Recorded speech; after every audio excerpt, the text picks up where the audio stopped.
Hey everyone, Nate here from Octave Studios. I hope you are all having yourselves a good week. It's time for another tips and tricks video, and this time I want to touch on something that Glenn Fricker actually touched on his YouTube channel not too long ago, and that is common practice failures. So let's just dive right on into it.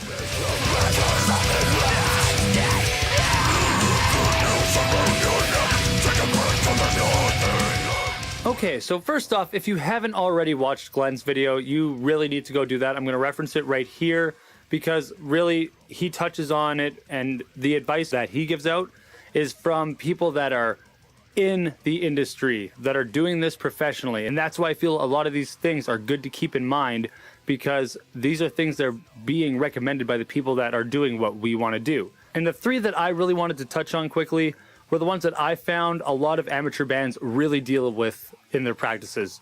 And the first one is showing up on time. Remember, same if you have a job, if it's a job you like and want to keep, you show up 15 minutes early, more than likely. It's just showing respect to the people you work with and the people that you're committed with. Now, I do understand things come up, everyone has life, but what that should mean is you let everyone know beforehand or when it comes up, and then the people that show up to practice still go through and practice at that regular time. If someone doesn't show up because of a emergency, that is understandable, or if they can't show up because something came up that they cannot ignore. But that means that the time that you have set still has to be set for everyone who can be there. Maybe you are short a drummer, that's okay. You still have your guitarists and your bass. You guys can all work on your stuff together, maybe hone in on a few different ideas and focus on a few different things that maybe you guys wanted to elaborate on or were struggling with. Utilize that time and respect it. If you set it as 7 p.m. at a certain time, know that everyone should be in there by 6:45 getting their stuff set up.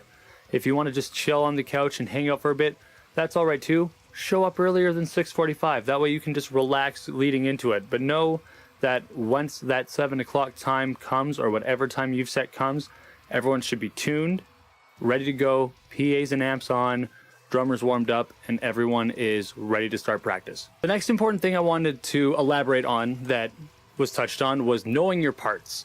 Now, in most situations, you should know the general basis of what your part is when you go to practice. If it's a writing session, that is a different story. But if you guys are practicing for a show and you guys are getting stuff together, you should be practiced and know those parts before you get to jam. The jam is for everyone, not for you to learn what you need to learn. If you're struggling beforehand, maybe contact your drummer or your other guitar player or your bass player and try to get a one-on-one sit down with them just to work out whatever kink you need to work out. It'll sound that much better at the practice. You'll be that much more productive at practice, and you'll feel a lot more accomplished when everything is said and done. The very last thing I want to touch on is something that I have had to deal with in numerous bands. I myself have been the culprit. I also have a few friends that are very notorious for this sometimes, and I love them dearly, but this is noodling in between songs. Now, this isn't just live. If you're doing this during a show, shame on you, man. You shouldn't be doing that. That's distracting from your band's performance. But the same goes for when you're at the jam space practicing. If you're noodling random riffs in between songs while people are trying to communicate with each other, you're just creating excess noise that actually isn't helping the environment. What if your bandmates are trying to talk about parts and changes that they want to make, or they're trying to point out areas that they need to tighten out? They'll be trying to speak over whatever instrument you're playing and trying to noodle on. And as much as we all love Master of Puppets or Dig by Mudvayne, we don't need to play it in between every single song. Do that at home. Or maybe if you really want to play with the band at the end of practice, be like, hey guys, let's jam this out. Or once practice is done, turn the volume down and riff around for a bit, because I do get wanting to riff on your gear. But there is a time and a place, and the time is not during the band practice.